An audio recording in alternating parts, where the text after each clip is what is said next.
Hi, this is Lisa from Punk Creation and welcome back to my little channel. Today I have for you my Alice in Wonderland journal. Now this journal is a bit of a step outside of my comfort zone. I'm used to doing steampunk art, power text art with skulls or acrylic pour with dark blues and blacks. So to do a journal about a child's story with flowers and beads, it's quite different for me. So that being said, let's dive straight in. I'd love you to leave comments at the end of this video, either good or bad. I like constructive criticism, so whatever you need to say it. Yeah, let's just dive straight in. So this journal is 6 inches wide by 8 inches or just over 8 inches deep, and then we've got a spine of just over 3 inches here. I was going to do the traditional, turn upside down, the traditional pamphlet stitch for my signatures. However, I saw Natasha on Treasure Books and she was doing a no-sew binding, and I absolutely loved the way it looked. So I changed it slightly and added some beads here that I thought went well with the colours of the papers. So every time I went round with the cord, I added some more beads, went round again, added some more until I'd done all of them. This was supposed to have 5 signatures, but after I finished the first one, I realised that there was no way 5 was going to work. It's just too bulky. I did leave 5 strings in it though. I then have extra space if I want to include an envelope or anything as well. I just want to say I'm really sorry about the noise in the background. My neighbour's having some work done and the crane has arrived and they're being extremely noisy in the street. So, front cover. It's a cardboard cover, hard cover, and it's covered in some rose fabric that I had in my stash. This is an MDF frame, also that I had in my art supplies, and then this is a free printable that I got off Pinterest. I just thought it was beautiful. It covers a bit of everything about the story, and I love the text in the background of this black and white image. So let's open this up. So the first page, we've got a cut apart from the Stamperia papers. Now I saw these papers on the internet, and as I said, not normally the thing I go for, but I thought they were so beautiful and all the images are so whimsical. I just fell in love with them. So this image is the one I chose for the front, and I dug out my sewing machine and added some fabric. Thought that looked quite cute. The second page, I've tried to do this book in chronological order. It's not perfect, but it kind of works and follows the story through. So she's following the white rabbit. On this front here it says she was sitting by her sister, so I thought that's the first scene, and then she's following the rabbit here. This is a die cut from Stamperia. Absolutely love the images on those, absolutely beautiful. And then again from the papers, just turned that into a tag and made a little tuck spot here. This was a free printable, again from Pinterest, and just held together with a cute paper clip. Bit of text from the story about the rabbit hole. So obviously she's falling down the rabbit hole now. I've made a pocket here just out of some fabric I had in my fabric stash. And then I found on the Stamperia paper this little thing about orange marmalade, and obviously when she falls down the rabbit hole she sees this jar of marmalade, so that's why I added that in there. And then this bit here is quite cute. It folds out, so we've got this little bit here which is great for journaling, some more little tuck spots under there, and then I've got Little tuck spots there. Isn't this paper just absolutely divine? I can't believe I like it. It's just so not me, but it's just lovely. And then I've done it as an opening like that. So she finds the doors and then she finds the key. Had this key from my metal stash that I use for my power texting. And this is part of the papers from Stamperia. So it all matches. And I found some fabric. Thought that looked really cute together. I'm still in shot. So this bit here, so she's in the garden now. I wanted to add just a little bit of journaling, so I made just a cute little pad there, added a key and a lock, just some little tuck spots using up some of the papers. Again, this sort of thing is just to add some interest to the page. I wanted spaces that I could put some little journaling cards or something. And then I found this little printable and I turned it into a little pocket that I was able to just put these little tags in. And I had a little bottle stamp that I just put on there. A couple of plain pieces. Again, another piece of paper from the Stamperia collection. These are little envelopes that I've just covered and used as little tuck spots in there. That one's exactly the same. A couple of blank pages there. And then this bit in the centre, there was absolutely no way I was cutting this up. Absolutely no way. So I turned that into my centre page because I thought that was such a beautiful piece. There was just no way I was going to cut that up. So I used it as is.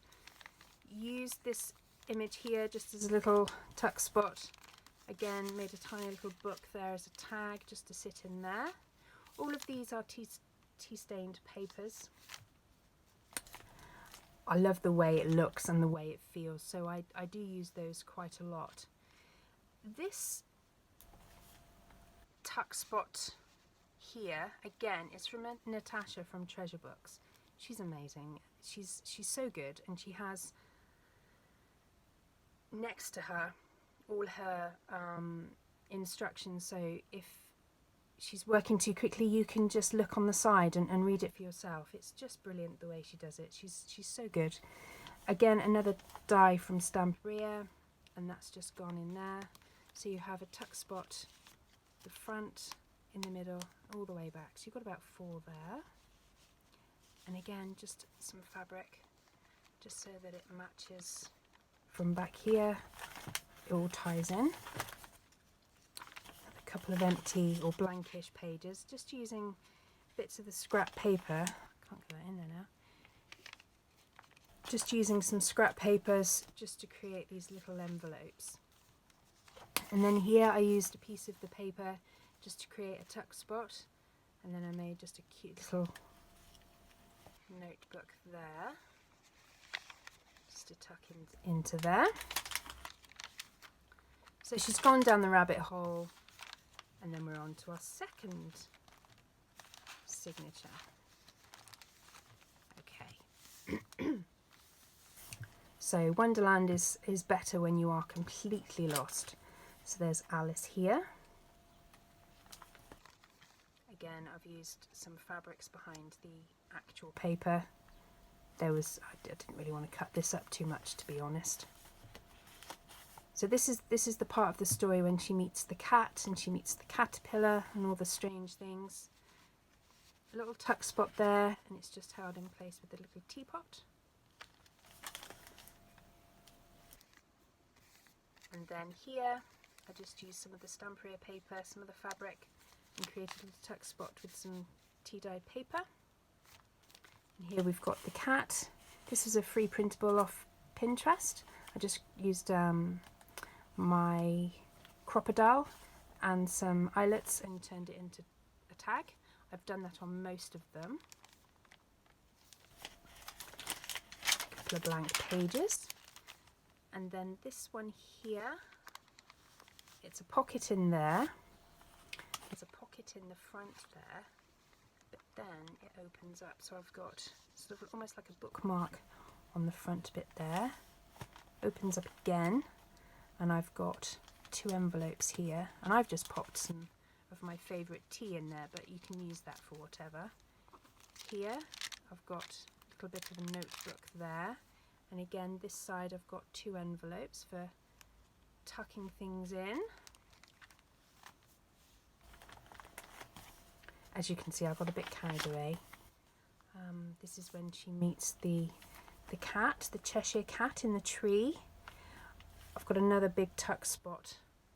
Is that a tuck spot? It's not actually. That one's just, again, this paper. I just fell in love with this paper and I didn't want to cut it up too much, so I've just literally sewn it to the page. And here's the other piece that I didn't want to cut up. So this is the part when she meets the Cheshire Cat, and I've used that, as it's such a lovely piece of paper, I've used that as the middle page.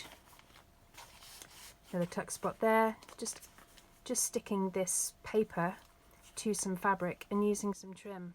I have no idea where I got these trims from, but they were just in my stash, so use it up. So all of these, they're not tuck spots, they're just lovely images I found, and I wanted to include them using the fabric as a background and then just sticking them in. This is when she meets the caterpillar on the mushroom. This one is a tuck spot in there. And then we're on to our third book. So this is the Tea Party book. As you can see in there, I've got the spare string if I want to use put an envelope or something in there. If I want to store anything, I can. So the last little signature, again I've used some of the trim. I thought that looked really pretty with the English tea time theme. So here, this is where she's meeting the Mad Hatter for the tea party. So we've got lots of these tuck spots. So there's one at the back there, and then there's one there. Another tuck spot there, just inside the fabric. Part of the story, just in text there. Another tuck spot there. Love this sheet here. And as we go through, I used the fabric here just to cover a tag, and that's obviously just tucked in there. Again, another tuck spot just out of the papers there.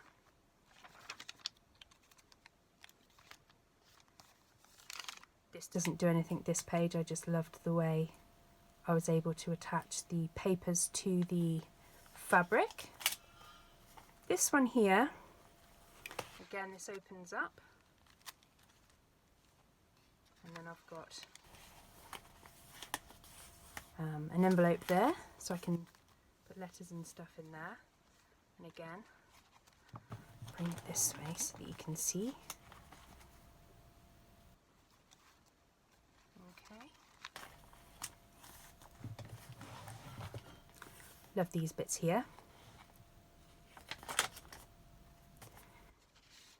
Another tuck spot there, again using Natasha's system there, but just reversed. Another sheet of this paper which I couldn't bear to cut up, so I didn't. I used that as my centre.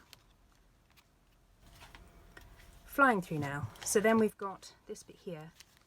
Got a tuck spot on the left, and then a tuck spot on the right, and then this opens up. And then we've got some tuck spots here using the lovely cards. I didn't have the heart to cut any of these up. And again, the dies from Stamperia. The big postcard that comes in the set. I didn't want to cut that up, so I've just used it as whole.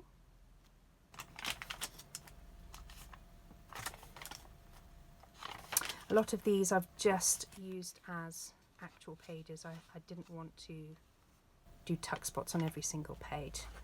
That one is an accidental tuck spot. It works quite well. Put another envelope here with just some little bits in. And then here, using up the papers, adding some bits in there. I've made a little book just to go on the end there. And then the last page, she says, "Oh, I've had such a curious dream." So that's my journal. It's quite a whopper. It took probably, I did spend quite a long time planning it, so it probably took a week in total. But I do have 2 children at home trying to homeschool, so that's doing that as well. But yeah, I hope you like it, and if you can leave a comment, that would be wonderful. And I'll see you very soon. Thank you, bye.